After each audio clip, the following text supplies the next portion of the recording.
He built an empire with a pen in one hand and silence in the other. They called him the Arab Prince, not because of birthright, but because of power. Khaled al-Masri, the billionaire who controlled luxury like it was oxygen. Every corridor of his Dubai mansion shimmered with imported stone, hidden tech, and the kind of security only the ultra-rich could afford. But no amount of security could keep grief from slipping in. It entered quietly, unseen, unchallenged, and when it arrived, it stayed. The mansion had grown too quiet, the kind of quiet that felt unnatural, not peaceful, just heavy. A place where clocks ticked, but time refused to move forward. 2 years ago, a car crash shattered Khaled's world. His wife, gone without goodbye. A woman who brought warmth into rooms where no gold could. Left behind was Layla, their only child. Once expressive, playful, overflowing with light. Now, still, withdrawn, silent. She hadn't spoken since that night. They tried everything, private therapists from Europe, specialists flown in on private jets, the latest tools, state-of-the-art rooms filled with textures, colors, and sounds tailored for children with unique needs, but none of it reached her. She didn't react, didn't respond, she simply existed. Every room she entered felt paused. Even her eyes seemed distant, as though she were trapped behind glass only she could see through. No tantrums, no noise, only absence. Khaled responded the way men like him always did. He tried to fix it. He hired more help, ordered more evaluations, constructed more structures to manage the things he couldn't emotionally process. The cameras were his own idea. Not for safety, for control. Every room, every hallway, quiet feeds streamed to his study. He watched her without sound, trying to understand something that wouldn't explain itself. He wasn't watching for misbehavior. He was searching for signs of life. Anything, even a momentary glance, a small reach. Nothing ever came. Leia never screamed. She never played. She never made demands. That, in many ways, was the most heartbreaking part. Staff came and went, hired, fired, replaced. Most left quietly, defeated. A few made bold promises they couldn't keep. Some suggested that Leia was lost. Khaled never said it out loud, but sometimes he wondered if they were right. In private, his sister Amal begged him to try something, someone different. He dismissed most of her suggestions. Until one afternoon, she placed a single printed page on his desk. It wasn't a resume. It wasn't even professional. It was a translated post from a caregiver forum based somewhere in West Africa. A Ghanaian woman. No official degrees. No clinic affiliations. Just a history of caring for children few others could reach. She had no credentials the world respected. Just a trail of stories that didn't fit within Western definitions of success. There were whispers attached to her name, but there were also quiet, unexplained turnarounds. That evening, Khaled stood in front of the monitor again, watching Layla stare at the floor, holding a ribbon that once belonged to her mother. He said nothing. He simply sent a message to his assistant. 1 week. Just one. She arrived without a title. No press, no protocol, no handlers, just one bag, an old photograph tucked between cloth, and a presence that didn't announce itself. The car sent to meet her didn't know what to make of her. The staff at the estate made no effort to hide their unease. A black woman from Ghana, uncredentialed and uninvited by status, just a name passed on by Amal, and a story few believed. She was greeted with silence and suspicion. Not a word was said as she entered the estate. She was shown to a modest room near the garden, away from the wings where guests of importance usually stayed. She asked for nothing. She unpacked without sound. A few simple garments, a journal, a faded toy hand-stitched, clearly worn by time and use. Nothing about her matched the environment around her. The walls were lined with imported art. The hallways gleamed. The air inside was temperature-controlled by sensors developed for royal embassies. And yet here she was, completely unaffected by any of it. On her first morning, Fatima did not ask to meet Layla. She didn't search for approval. She didn't ask for routines, tools, or equipment. She walked past the rooms quietly, stopping briefly outside the one with a pale purple ribbon taped to the door. She stood there, just long enough to feel the stillness, then walked away. Later that day, she returned to that room and sat on the floor across from Layla, without introducing herself. She didn't speak. She didn't make gestures. She simply sat, resting her hands in her lap, as Layla sat cross-legged on a cushion, head down, watching nothing. They stayed like that for nearly 40 minutes. Fatima got up, walked out, said nothing to anyone. Khaled watched it all unfold on his monitors. He noticed the absence of any method, no stimulation, no commands, no visible attempt to intervene. He should have been annoyed. Instead, he leaned in. It was the first time in months he had seen someone stay in that room without becoming restless. The therapists, even the ones praised globally, all tried to fix Layla, to coax her out, to do something. Fatima did nothing, and yet the air between them felt different, not charged, not tense, just aware. The next morning, the ribbon that had remained untouched for weeks was no longer by the door. It was in Layla's hand. She didn't look at anyone. She didn't say a word, but she gripped it, tightly. Khaled stared at the screen longer than usual that night. He didn't speak either, but he stayed there, watching, wondering. Fatima continued her rhythm. No agenda, no explanation. Each morning, she entered the playroom quietly and sat near Layla, never too close, never too far. She carried with her a different object each day, a piece of fabric, a small handmade toy, nothing loud, nothing foreign. Layla never responded outwardly, but the silence felt different now. It wasn't as empty. By day 3, Khaled noticed something else. Layla's posture had changed, just slightly. She no longer faced the wall. She no longer rocked with her back turned. Instead, she sat diagonally, always at an angle where Fatima was still in view. There was no contact, no interaction, but she was watching, carefully, consistently. Khaled leaned into the monitor. This wasn't accidental. It was attention. It wasn't a breakthrough. Not yet, but it was the beginning of one. The staff spoke less around Fatima now, not out of warmth, but uncertainty. She moved through the halls without announcing herself. She listened without reacting. She spent time in the garden after dark, standing barefoot near the low trees by the eastern wall. When asked what she was doing, she would reply with a brief sentence, never quite revealing the whole reason. It made them uneasy. She was an outsider, a presence they didn't understand, and people rarely trust what they don't understand. Amal, always protective, raised her concern again. She mentioned a story she had come across, a rumor. Years ago, back in Ghana, a child had gone missing under Fatima's watch. No trial, no charges, just silence and a quiet departure from the village where it happened. No record confirmed it, but whispers don't need records. Khaled listened without comment, but that night he watched the garden feed more closely. Camera 12, just after 2 a.m. Fatima walked across the lawn slowly, carefully, in her hand, something red. She paused near the old fig tree, looked upward, straight into the lens. Her gaze didn't blink, didn't flinch. Then she walked away. By sunrise, the red item had appeared in Layla's room, folded on her nightstand. It was the scarf she used to wear on the last family trip they took before her mother's death. No one had seen it since the accident. Khaled didn't speak of it, but he watched that footage over and over. The scarf, the eyes, the quiet, and the sudden shift in Layla's behavior the next day. When she reached out and touched the edge of Fatima's sleeve for the first time, it wasn't loud, it wasn't dramatic, but it was real, and nobody expected it. That night, as the monitors flickered in the dark, Khaled sat frozen, gripping the edge of his desk, because for the first time in years, something inside the silence had moved, and he didn't know if it was a blessing. If you saw something begin to shift in your child, something fragile, impossible, unexplained, would you lean in with trust or pull away in fear?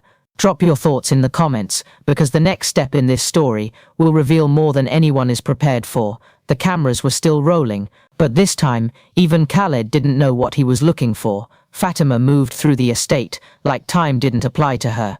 No schedule, no clock, no performance. She didn't knock before entering Layla's space. She didn't wait for permission. She simply arrived, always in the same quiet way. No greetings, no instructions, no promises, just presence. Each day, she sat on the floor across from Layla. She brought no devices, no printed charts, no assigned tasks. Sometimes it was a strip of fabric, other times a hand-stitched figure made of thread and felt. She didn't explain them, she didn't offer them. She just placed them beside her and let them stay. Khalid watched every moment. From camera 3 in the corner of the playroom, he saw Fatima lower herself to the ground with the same grace each time, always cross-legged, always at a distance that allowed Layla space. She never looked directly at the girl unless Layla glanced first. She mirrored without mimicking. She moved only after Layla moved. Layla didn't respond at first. Her eyes darted briefly in Fatima's direction, but she never reached out. Yet every session something shifted. The stiffness in her shoulders began to loosen. The blank stare she wore began to flicker. For the first time in months she stayed in the same room as another person without turning away. On the 5th day, Fatima placed a small cloth lion on the carpet between them. Layla didn't move, but that night, when Khalid reviewed the footage, he saw it clearly. Layla waited until Fatima left. Then she reached for it. Not quickly, not playfully. She picked it up with both hands, sat with it, examined the stitching. It was the first thing she had chosen to touch in over a year. The next morning, something else appeared. The purple ribbon, worn and creased. It had remained untouched on her bedside shelf since her mother's funeral. No one dared to move it. Now it was wrapped around her wrist. Khalid paused the video, watched again, then again. His breath caught. It wasn't dramatic, it wasn't loud, but it was something, and nobody had expected this. He leaned back in his chair, staring at the monitor in silence. Fatima hadn't said a word to Layla, but something was happening, something fragile. At dinner that evening, Layla sat 5 minutes longer than usual. She didn't eat, but she stayed, eyes open, ribbon in hand, and Khalid, watching from the corner, began to wonder if silence could also be a kind of language. But if silence could connect two strangers, what else might it be hiding? It wasn't the kind of progress anyone could measure, but it was real, and it was happening in plain sight. Fatima never asked questions. She never gave orders. She adjusted without being told. She learned Layla's rhythms not from charts but from the way her hands moved, the way her eyes drifted toward corners others ignored. She didn't challenge them, she followed them, and slowly Layla began to make space for her, not with gestures, not with words, but with stillness that no longer felt afraid. Each evening, Fatima sat alone in the courtyard near the eastern wall, her back to the stone archways, her gaze steady. Staff walked past her without speaking. Some avoided her. They didn't know what to make of her silence. Her calm unsettled them more than shouting would have. A few began whispering again, about her background, about the child in Ghana. No one had proof, just pieces of a story too broken to put together. But the whispers returned, and Khalid heard them. He never confronted her, but he watched longer now. Hours of footage. He watched her slow movements, her quiet entrances, her departure each night at the same time. And then, the patterns began to emerge. Fatima never crossed the threshold of Layla's playroom without first removing her shoes. She always faced the same direction when she sat, and every item she brought, cloth toys, paper stars, bits of thread, was never repeated. Each one left behind for Layla to choose or ignore. And somehow, by the 7th day, Layla began choosing more often than not. On the 8th day, Layla stood, not dramatically, not even confidently, but she rose from her cushion and walked to the opposite side of the room, where Fatima had once left a paper object folded like a fan. She touched it, held it, then carried it back to her seat. There was no applause, no celebration, but in the study, as Khalid watched the live feed, something in him trembled. He hadn't realized how long it had been since he saw her walk with intent, not just movement, but choice, not directionless pacing, but purpose. He didn't say anything to Amal, didn't call the doctor, didn't ask the staff to document it, because deep down he feared that naming it would break it, that giving it too much attention might make it vanish, like waking a child mid-dream and watching the colors slip away. Later that night he opened the feed again, and this time, he didn't just look at Lalea, he looked at Fatima, sitting near the window, back straight, hands resting gently at her sides. She wasn't watching the girl, she was waiting, and somehow she knew exactly what not to do. But how could a woman with no training know exactly where others had failed? And what else might she be seeing that no one else could? It was a whisper, but not from her lips. It came from something deeper, a shift only a parent would feel. On the 10th day, the ribbon was no longer on Lala's wrist. It had been tied to one of the fabric animals Fatima left behind. And this time, Lala didn't just hold it. She placed it in front of Fatima before leaving the room. No words, no sound, just that small offering. Fatima didn't react. She only nodded once, softly, and let the silence stand between them. In the control room, Khaled leaned forward, closer than usual. His fingers hovered above the pause key, but he never pressed it. He let the moment play out in real time, frame by frame, as if stopping it would undo it. There had been no breakthrough announcement, no headline moment. Just a child who hadn't acknowledged anyone in 2 years, now offering something back. And yet Khaled didn't smile. He didn't celebrate, because beneath the awe was a new kind of discomfort. Something about the pace, the precision, the quiet understanding between Layla and this woman from a distant place felt unnerving, not wrong, but unfamiliar. The next evening, as the house settled, Layla reached for something else. She walked into the hallway alone. Fatima was already there, seated near the doorway on a mat she'd brought from her own room. Layla didn't speak, but she stepped forward, one small foot, then the other. She knelt, rested her head against Fatima's side, stayed there for 47 seconds. Khaled counted. 47 seconds of contact, from a child who had refused touch for over 700 days. Then Layla stood, returned to her room. No expression, no glance back, but something had been exchanged, something motherly, and for Khaled, something terrifying. That night, he didn't just review the garden feed. He checked the backup drives, archived footage, every clip he had ignored before. He began watching the early hours again, looking not at Layla, but at Fatima. How did she know when to arrive? How did she always place objects just before Layla noticed them? How did she anticipate the girl's steps as if she'd walked them herself? The red scarf was still folded on Layla's nightstand, untouched, preserved. He hadn't mentioned it to Fatima. No one had. And yet there it was, just as it had been before the accident. He clicked back to camera 12, garden view, 1 week earlier, and paused.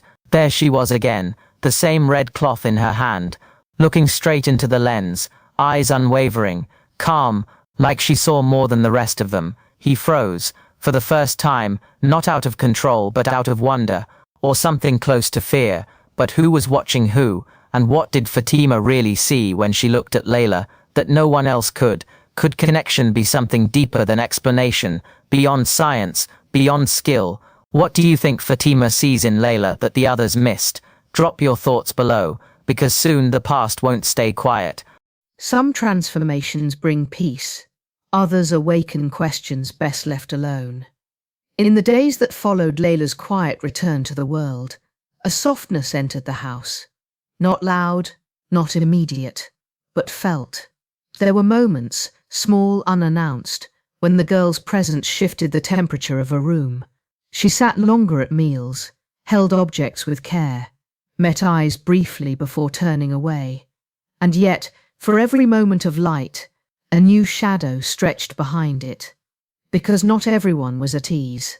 Amal had been the one to find Fatima, but she now found herself watching the woman more closely than before. It wasn't something Fatima did. It was the way things began to change around her. Too naturally, too cleanly, like a pattern written before anyone had seen the thread. Amal opened her laptop one night after Layla had gone to bed. She typed slowly, deliberately, Fatima Ghana, disappearance. One article, then another, then silence.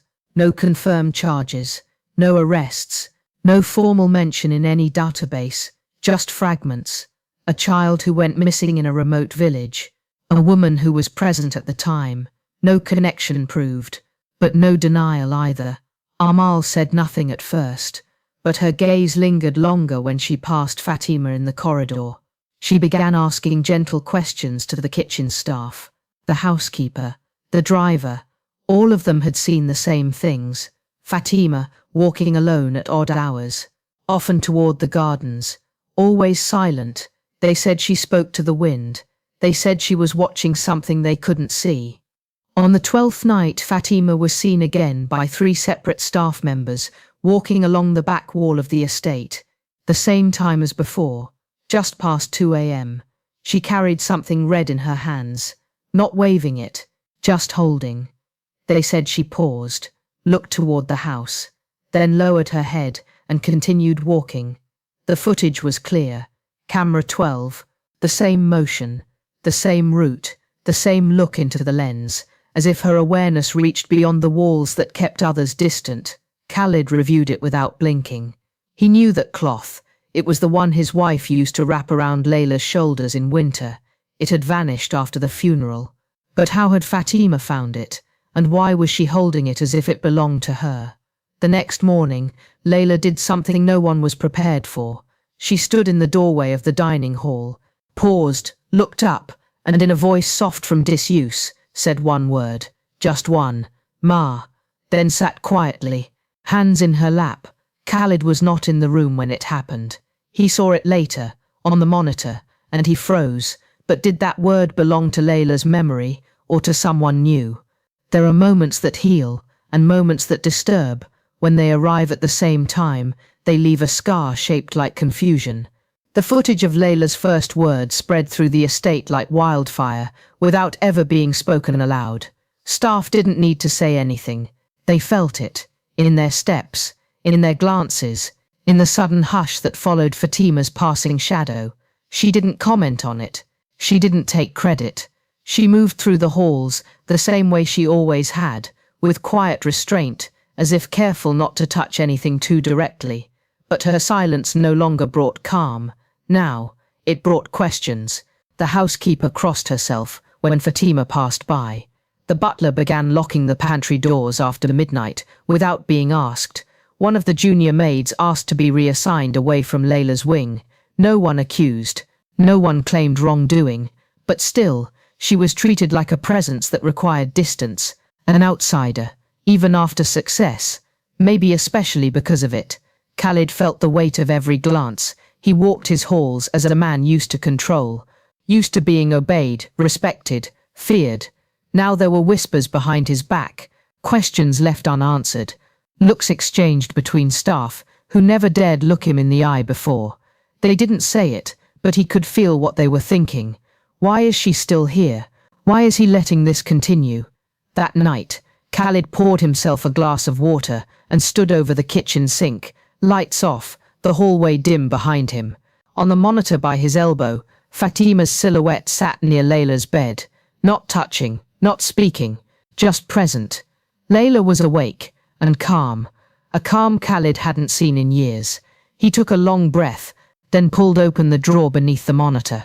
Inside, a folder he hadn't opened since Amalal handed it to him. Fatima's reference, the paper that started it all. He scanned the lines, unverified, no address history, no medical affiliation.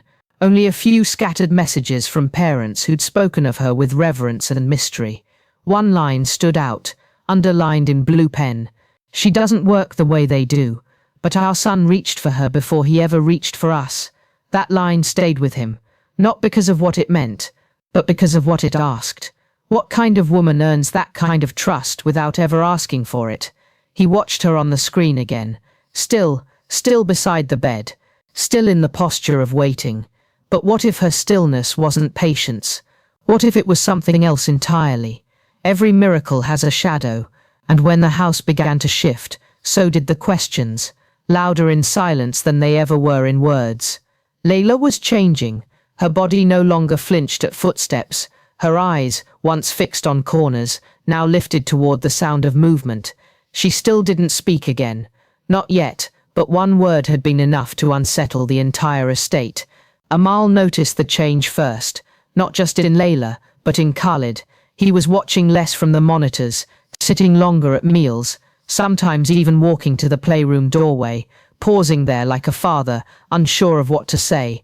But Amal hadn't let go of what she found. She went further. She contacted someone in Accra, an old friend who worked near a clinic where Fatima once volunteered. The message came back quickly.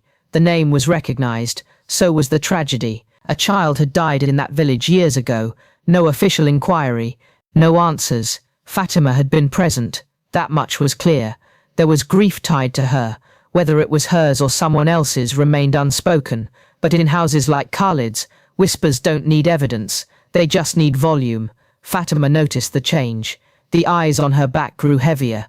The silence of the staff became sharper. Where once she walked through the halls untouched, now she moved through a current of unspoken doubt. The same toys she once left near Layla's pillow now disappeared before morning. The small mat she used near the bed was replaced with a folded towel from the laundry shelf. She said nothing. She adjusted, but the distance had returned. Not from the child, but from the adults who believed they were protecting her.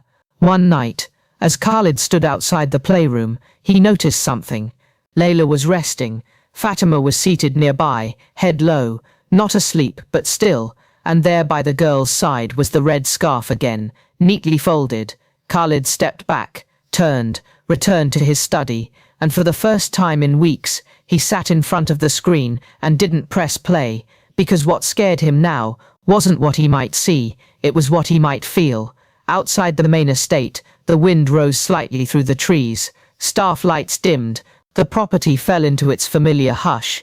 Inside, a father stood between two truths, that something miraculous was unfolding in his home, and that he no longer understood how. But when answers come from places you never expected, do you welcome them, or try to send them away before the truth becomes too heavy to hold? Would you trust the results if you couldn't explain the method? And what happens when healing and fear arrive in the same hand? Let us know, because the next moment may change everything. Some questions don't need answers, but when you ask them anyway, you can never go back to who you were before. Khalid stood at the edge of his study, hands wrapped around the back of the chair he never sat in anymore. The monitors were on. Layla was asleep. Fatima was there, sitting near the bed as she always did, posture steady, presence unshaken. The house had gone quiet, but inside Khalid, something was coming undone. Too much had changed too quickly. Layla's voice, her gaze, her stillness, the scarf, the staff's silence, the stories from Ghana, and now this impossible calm from a woman no one could fully explain. He told himself it was caution, that as a father he was entitled to know, that a man with his history couldn't afford blind trust, but beneath that logic lived a truth he wouldn't name. He was afraid that what he was seeing wasn't healing, afraid that it was something else, something unknown. He walked the hall slowly, past the corridor that led to Layla's room, stopped at the guest wing. The door was closed. Fatima's door. He knocked once. She answered without words, stepped aside, and let him in. Her room was simple, a small trunk at the foot of the bed, a plain blanket, a folded photo beside a candle that had burned nearly to the base. There was nothing artificial about it. No decoration, no distraction, just a stillness that unnerved him more than any noise ever could. He didn't waste time. No pleasantries, no build-up, just the question that had sat like stone on his chest for days. Was there a child in Ghana? She didn't blink, didn't defend. She walked to the trunk, lifted the lid, reached beneath a folded shawl, and brought out a single photograph, worn, creased, the edges curled with time. A boy, maybe 6, maybe 7, brown skin, wide grin, barefoot, holding her hand. The same gentle hand that had offered no explanation until now. She placed the photo on the table between them, and said only this: "He was mine." Khalid didn't move. He didn't speak, but the questions in his mind began to crash into one another. Why hadn't she said anything? Why carry this alone? Why come here at all? And what exactly was she trying to fix? But some grief doesn't arrive with answers. It arrives with presence, with a scar that teaches you how to wait, not how to explain. She didn't cry, she didn't plead, she just stood there, unapologetic, unmoved by doubt. And for the first time, Khalid didn't know whether he was speaking to a caregiver, or someone who understood his daughter's silence in a way he never could. But if pain is what connected them, then what exactly was being healed, and at what cost? Sometimes a person's past isn't hidden, it's just too painful to explain. Fatima sat down, not as a guest, not as a servant, but as someone ready to be seen fully for the first time. Her voice was quiet, not weak, just worn, and every word carried weight. She didn't speak of innocence. She didn't deny the whispers. She confirmed the loss. The boy in the photograph had been her son. His name was Kwame. He had seizures, violent, sudden. One morning he didn't wake. She had carried him for miles in her arms, down dirt roads, to a clinic that had no doctor that day. By the time help came, it was too late. Some in the village said she'd waited too long. Others whispered about spirits, about curses. No evidence, no trial, just suspicion. Suspicion sharp enough to stain her name long after she buried him. She left not to escape judgment, but because judgment made her a symbol of something she never caused. She stopped speaking, not because she had nothing else to say, but because some truths, once spoken, don't need repetition. They just sit in the air and make the room heavier. Khaled looked at the photo again, at the creases, at the way the child held her hand, not clinging, just steady, as if even in life, he knew she carried more than one kind of burden. Khaled had buried his wife in a casket of white stone. Thousands had attended. Fatima had wrapped her child in a blanket and walked alone.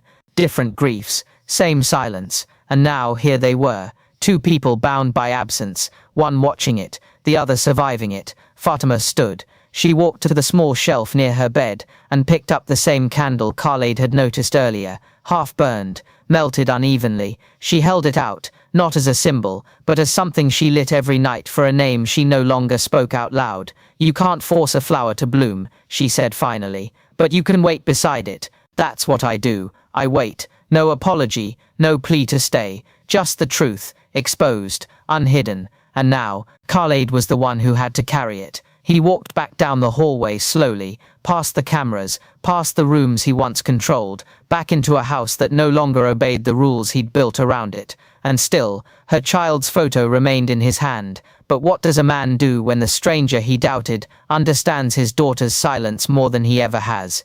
Truth doesn't always shatter, sometimes it softens, and when it does, even stone begins to bend. Khaled didn't sleep that night. He walked the estate, past the dim corridors, past the staff who lowered their eyes, through the silence that had once made him feel powerful. It no longer comforted him. Now it felt hollow, like a voice waiting to be answered. He stepped into Layla's room just after sunrise. She was already awake, sitting near the window, hair unbrushed, ribbon still wrapped tight around her wrist. Fatima wasn't there, just Layla, still, calm, not smiling, but aware. Khaled sat on the floor, not across the room, but close, within reach, and for a long time neither of them moved. He didn't speak to her, not because he didn't know what to say, but because he finally understood why silence wasn't the enemy. It was the space where something real had been growing, something fragile, that couldn't be forced. For 2 years, Khaled had tried to fix his daughter by solving her. Now he was simply sitting with her, not as a man with resources, not as a father trying to manage an outcome, but as someone grieving, and finally no longer alone in it. Later that afternoon, he found Fatima outside. She wasn't with Layla. She wasn't watching from a distance. She was just sitting under a tree in the garden, head bowed, hands resting in her lap. The red scarf was beside her, not worn, not hidden, just placed there, as if it belonged to the earth now more than it did to memory. Khaled approached her, no anger in his chest, no accusations left to offer, just one question, not out loud, but in the quiet space between them. "Can you stay?" He didn't say it, but she seemed to know. She looked up, met his eyes, and nodded once, not as a servant asking to remain, but as a mother who had nothing left to lose, and yet still chose to give. That night, Layla rested early. The cameras were still on, but Khaled didn't watch them. He turned the screens off, for the first time in years, because what he needed to see wasn't on a monitor. It was in the breath his daughter exhaled as she leaned into her pillow, and in the presence of a woman who had lost everything and still returned to give someone else a second chance. But if Khaled was ready to trust, was everyone else? Can trust begin with grief? And when someone chooses to stay, not for duty, but for love, should the past still define them? Let us know what you think, because healing never comes without risk, and the story isn't over yet. Some transformations don't come with sound. They arrive quietly through gesture, through presence, through moments no one expects, and everyone remembers. Layla touched Fatima's hand first. No prompting, no assistance. It was late afternoon, light falling through the wide windows of the reading room. Fatima sat as she always did, motionless, available. And then, from across the carpet, Layla reached, softly, slowly. She placed her fingers on top of Fatima's, then withdrew. No words, no expression, just that moment, 1 second longer than the one before it. The change had begun, and it wasn't subtle anymore. The next day, Layla picked up a crayon, then another. She sat beside a canvas left near her window seat, one she had ignored for weeks, and drew. Not lines, not scribbles, shapes, 3 of them, uneven, barely formed, but intentional. A taller figure, a smaller one beside it, and another one. Rounded arms, one eye drawn larger than the other. Khalid stood at the doorway. He didn't speak, but he knew. She was drawing family. By the end of that week, she had started using her voice again. Not full sentences, not clarity, but real words. First Baba, then more, then again, short, shaky, but whole. And every time she said them, something in Khalid tightened, then loosened, as if hearing her speak restructured his own ribs. He stopped watching her from the monitors, stopped reviewing footage. The screens in his office stayed dark. The tablet remained in its drawer, because what he had once watched for control, he could now witness in real time. One night, Fatima prepared Layla for sleep. Soft hands, no rush, no resistance. Khalid stood outside the room as he often did, but this time, Fatima looked up and gestured toward the cushion beside them. He stepped in, sat down. The floor beneath him didn't feel cold. Layla reached for the fabric lion she had once left untouched, and leaned gently against his side. It wasn't loud, it wasn't dramatic, but it was everything, and nobody expected this. The man who once tried to manage grief like a corporation was now sitting quietly next to his child, feeling every second stretch wider than any meeting room he'd ever ruled. No words were needed, because healing was no longer a concept. It was in the room, living, breathing, real. But in houses like Khalid's, where everything is monitored, protected, and contained, how long can a miracle remain untouched? Sometimes the real breakthrough isn't in the child, it's in the parent who finally stops looking for control and starts seeing what's already there. Khalid began changing his routine, not with announcements, not with orders, but with presence. Instead of waking to emails, he began checking the kitchen, listening for movement from Layla's room, looking out into the garden, just to see if she'd returned to the spot beneath the fig tree. He wasn't searching anymore, he was simply watching and hoping to be included. Layla responded in her own way. She began to follow him, not closely, not always, but with her eyes. When he entered a room, she would notice. She wouldn't run, she wouldn't freeze, she would just know he was there. And for Khalid, that was enough. One afternoon, he sat beside her, while Fatima laid out wooden beads on the floor, small ones, different colours. Layla picked up a green one, handed it to Khalid, then reached for a blue, and then for the first time, she looked him in the eyes and whispered, "More." He didn't respond right away, not because he didn't hear her, but because the word was so unexpected, so delicate, it felt like touching glass with bare hands. He handed her 3 more beads, and she smiled, only slightly, but it was a smile. Fatima said nothing. She didn't guide the moment, didn't interfere. She let it live, and Khalid, for the first time, let the moment lead him instead of trying to shape it. That evening, Layla brought him a drawing. No request, no explanation, just a folded paper left on his chair. It was the same 3 figures as before, this time with clearer lines, softer expressions, and a red ribbon drawn around one of the hands. He didn't know what it meant, but he knew it wasn't random. He kept the paper, placed it on his desk, not under glass, not in a file, just there beside his phone, where he'd see it every morning. In a house once built around defense and detachment, a small girl's whisper had opened something no title, no empire, no therapist ever could. Khalid no longer walked past Layla's room with hesitation. He no longer needed to watch from the hallway. He stepped in, sat down, waited, not for results, not for words, just to be there, while she became whoever she was meant to be.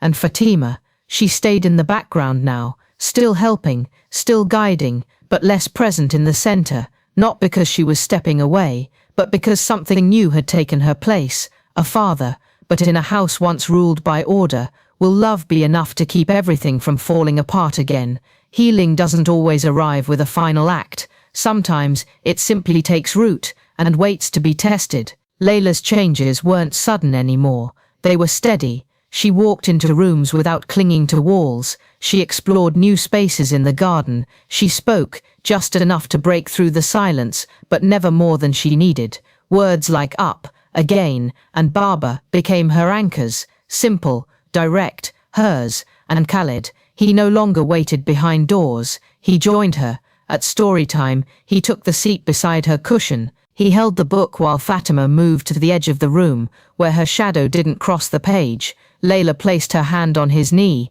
No sound, just that, a child once unreachable, now giving her father the kind of presence that money had never been able to buy. The house felt warmer now, not louder, not busier, just more alive. Laughter didn't echo yet, but footsteps did, unrushed, unafraid. One morning, Layla handed Khaled her favorite toy, the fabric lion. Its stitching was beginning to loosen from wear. He knelt, thinking she wanted it repaired, but she didn't pull it away. She reached into his pocket, placed it there, then walked off. He didn't ask why. He simply left it and carried it the rest of the day. Fatima continued her quiet rhythm. She washed the windows no one asked her to, tended the plants behind the courtyard wall. Sometimes Khaled would find her near the fig tree, eyes closed, palms facing upward, not praying, not speaking, just still, as if the space itself had become something sacred. He didn't interrupt, not anymore. That evening, after Layla had gone to bed, he passed the study where his monitors once blinked non-stop. The room was dark, the screens untouched. He opened the drawer. The tablet still rested there. For a moment he reached for it. His hand hovered, then dropped. He closed the drawer, locked it, and walked out, because the part of him that used to watch had finally learned to live. The next morning, a soft wind moved through the open windows. Layla woke early, went to the courtyard alone. When Fatima arrived, she found her waiting on the stone bench, with 2 cups of water and the drawing from days before. It had been folded, smoothed, and now had a 4th figure added, slight, curved, holding the hand of the one with the ribbon. Nobody told her to draw that. She just did, and in that drawing, something unspoken had been answered. But if peace had finally arrived, why did Amal's voice sound different on the phone that afternoon? Can something as fragile as healing survive in a house built on control? And when peace starts to grow, why does it so often arrive with footsteps behind it? Tell us what you think, because this story isn't finished yet. Peace invites stillness, but sometimes it also invites eyes that were never meant to watch. The call came just after noon. Khaled was in the garden, standing a few feet from where Layla was stacking stones beneath the fig tree. She had just said look for the first time. He turned, half smiling, the words still echoing in his chest. Then his phone rang, an international number. He answered without thinking. Dr. Weme Badu, the voice said, from Ghana. We've spoken once before about Fatima. Khaled stepped away. His daughter's voice faded behind him. Dr. Badu didn't waste time. Someone from your estate has been contacting our office, asking for records, names, specifics about Fatima's history here. Khaled didn't speak. He didn't need to. The answer formed in his silence. Badu continued. She was never a threat. That woman has carried more pain than most men survive. What she's done for children, it can't be charted. It doesn't come from books. It comes from something deeper. A pause. But not everyone understands that. And not everyone asks questions in good faith. Khaled closed his eyes. The warmth of the garden now felt distant. His fingers curled slightly against the metal railing. He knew who it had to be. Amal. Not out of malice, out of fear. The same fear he had once clung to himself. He ended the call without ceremony, slipped the phone into his pocket, and turned back toward the fig tree. Layla looked up, smiled, but now the moment felt altered, framed by something he couldn't yet name, but couldn't ignore. Later that evening, while passing through the east hallway, he noticed something odd. The screen in the staff wing utility room, normally used for checking door logs, was on. But it wasn't showing door logs. It was showing a camera feed, a private one. Angle, eye level, room, Layla's. Khaled stepped closer. This feed wasn't part of the standard system. He'd never approved this angle. He'd never seen this specific perspective, and that meant only one thing. Someone else had installed it. A camera in his daughter's private space. Watching her, without his knowledge, he felt the floor shift beneath his certainty. Not as a father, not as a billionaire, but as a man who no longer knew who was watching whom. He pulled the plug on the terminal, stared at the black screen, and asked himself the question that made his chest tighten. If he didn't put that camera there, who did? Sometimes what we think is being protected is actually being monitored, and the difference is everything. Khaled didn't confront anyone right away. Instead, he reviewed the feeds, one by one. System logs, port activity, terminal locations. What he found didn't match anything he'd installed. There was no record of the additional camera in the main system, no authorized access, no timestamp, just a clean feed routed through an internal loop, tucked inside an unused terminal, as if meant to be found, or maybe meant not to be. He called his head of security in private, asked for a full sweep. No alerts, no announcement, just answers. 2 hours later, a quiet knock at his office door, a tablet handed over, a playback. 6 days ago, someone had entered the server room through a side access panel near the storage vault.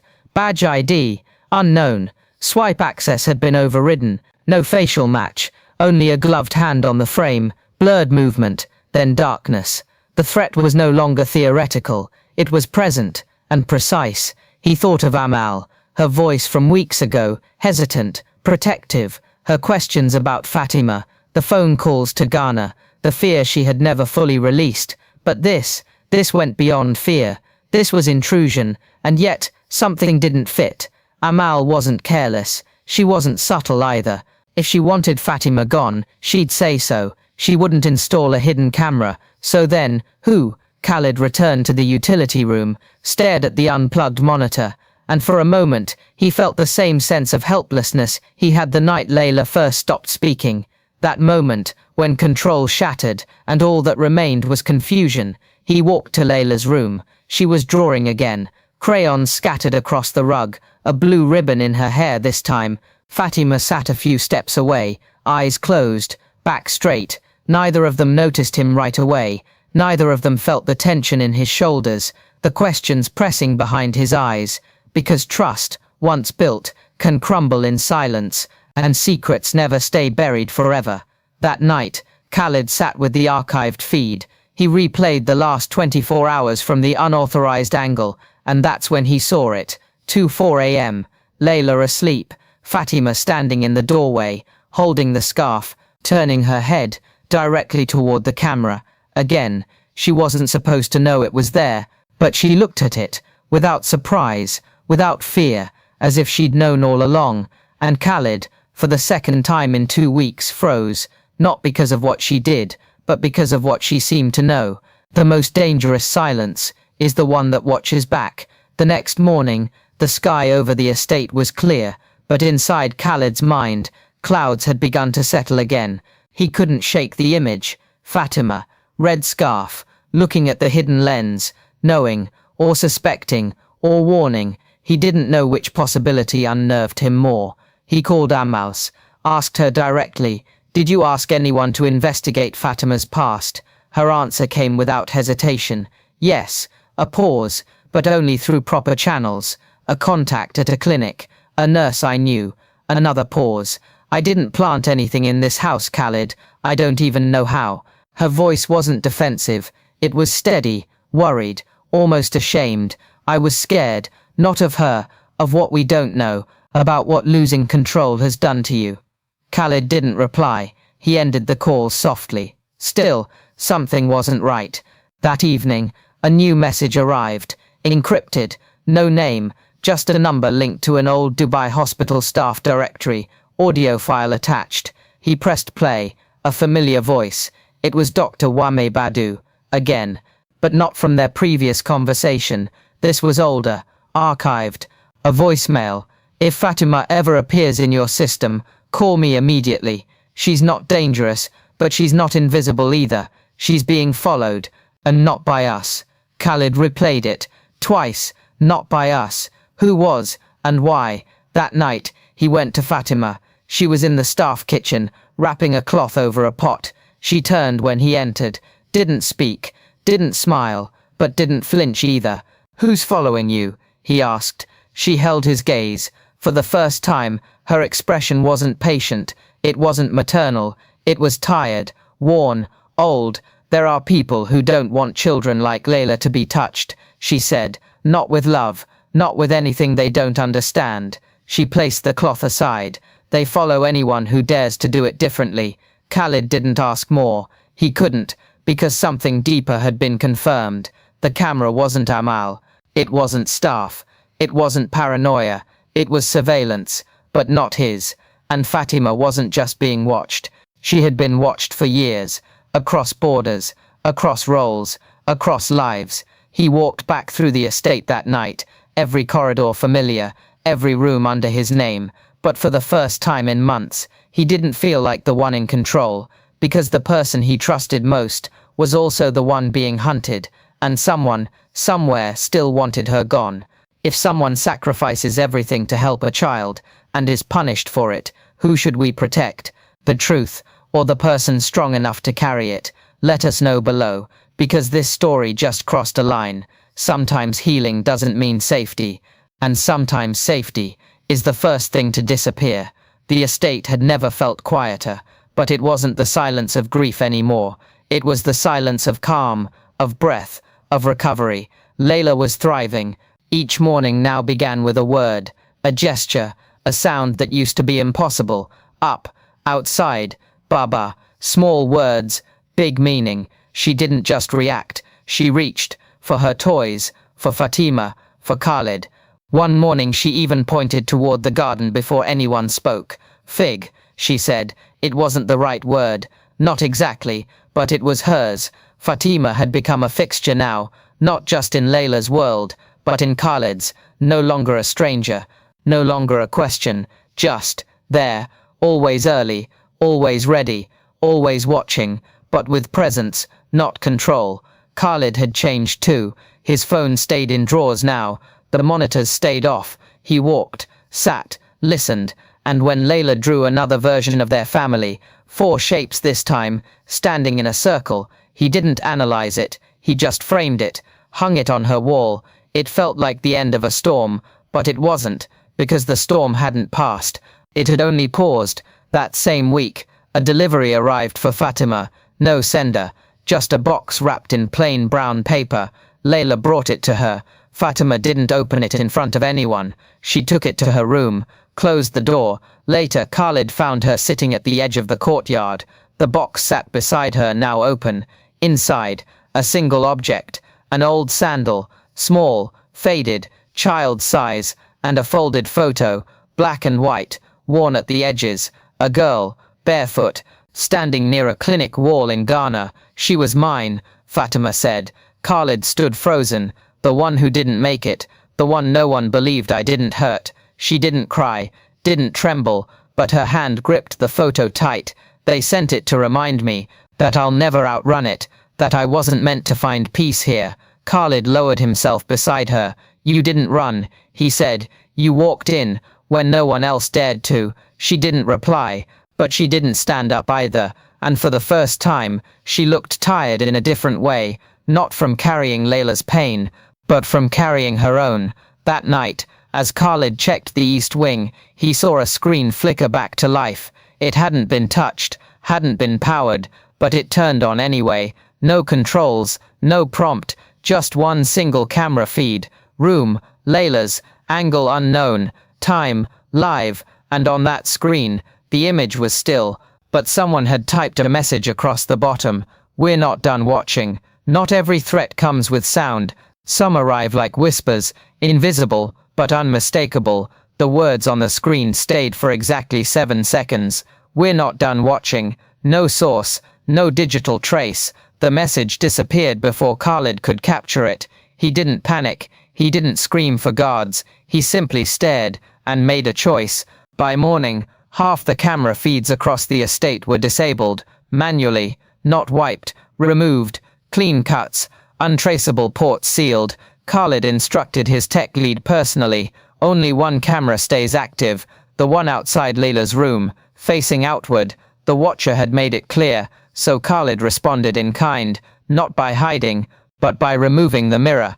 The next call he made wasn't to a security firm, it was to Dr. Wame Badu.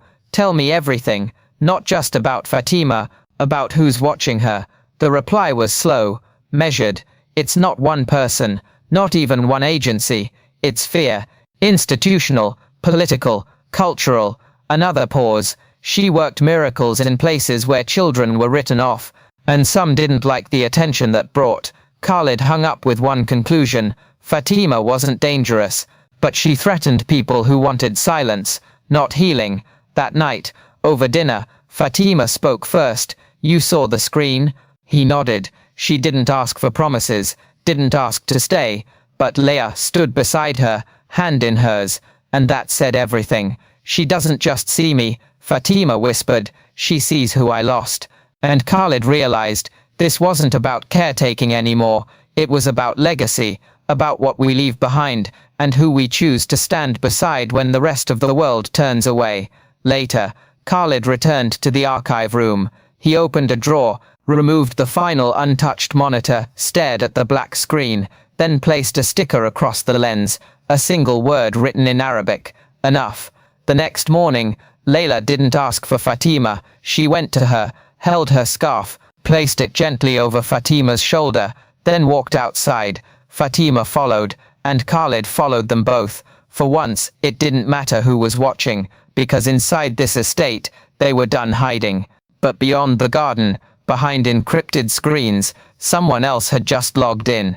A face not yet shown, a motive not yet revealed, but eyes still very much locked in. Some stories end with a door closing, others with one quietly opening. Spring in Dubai doesn't bring seasons the way other places do, but that morning something had shifted. Not the sky, not the heat, something quieter. Layla laughed, out loud. It wasn't loud, it wasn't polished, it cracked in the middle, but it was hers, and it echoed, through the corridor, through the kitchen, all the way into Khalid's study. He stood still, listening, then moved toward the sound, not to control it, just to be part of it. Layla was in the courtyard again, chalk in hand, drawing loops around a figure, not a stick figure, a full body, rounder, softer, long skirt. Fatima stood a few feet away, smiling softly, arms crossed. The wind moved her scarf, just enough to show the edge of something pinned beneath it. A photograph, faded, still there, but not hidden anymore. Khalid joined them, sat on the stone bench. Layla turned to him, held out a piece of chalk. He didn't draw, but he didn't need to. In that moment it was clear, control had been replaced by connection, silence, by presence, fear, by family. Later that night, Khalid wrote a single line in his private journal. Even money couldn't fix it, but she did. He didn't name Fatima. He didn't need to. 2 weeks passed without messages, no more cameras, no more signs, until one envelope arrived, hand-delivered, no postage, no return address. Inside a photo, not of Layla, not of the estate, of Fatima, younger, standing outside the clinic in Ghana, smiling, and behind her, 2 blurred figures, one circled in red, the face scratched out, a warning, a memory. Khalid didn't know, but he placed the photo in his safe and changed the lock code to 5 letters, Layla's first full word, Ma. That night, Layla called from her room, not with words, just a sound, familiar, small. Khalid entered. She pointed toward the curtain. He drew it back. Nothing there, only the garden and the moonlight, but still, something lingered. Not danger, not peace, just awareness, because this house was no longer just a mansion. It was a living thing, awake, watched, witnessed, and from now on, it would choose who it let in. If healing starts with a whisper, what keeps it alive? Is it love, trust, or the courage to protect someone others misunderstood? Let us know your answer below. And if you want to know who's behind the red circle, subscribe, because this story isn't over, it's only just begun.